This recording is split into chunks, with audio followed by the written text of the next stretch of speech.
าพเจ้านายทิพจันทร์คุณสวรรค์ปัจจุบันอยู่บ้านฮงกงเมืองสีโคตรนครหลวงวิจันทร์ข้าพเจ้าขอยั่งยืนว่าข้าพเจ้าเป็นพนักงานของธนาคารมองพัฒนาสำหรับเครื่องนุ่งเป็นได้เป็ดให้หักตัดให้บได้เป็นได้มาจากธนาคารข้าพเจ้าต้องขอโทษทางธนาคารและสังคมที่เฮ็ดให้เข้าใจผิดและสับสนมีคนเอาไปโพสต์กับบได้เกี่ยวกับทางธนาคารเพราะมันเป็นเรื่องส่วนตัวของข้าพเจ้ากับผู้เกี่ยวและบได้มีจุดประสงค์ที่ให้จะเห็นในธนาคารเสื่อมเสีย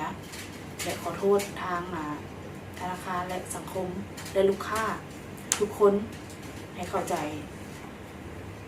กับสิ่งที่ข้าพเจ้าได้เฮ็ดมันบ่ได้เกี่ยวกับทางธนาคารเลย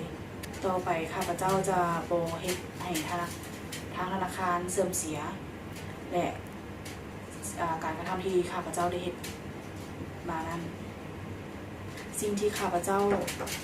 เฮ็ดไปนี้จะขอให้ถือเป็นบทเรียนและจะบ่เฮ็ดให้เกิดขึ้นอีกเทื่อที่2และต่อไป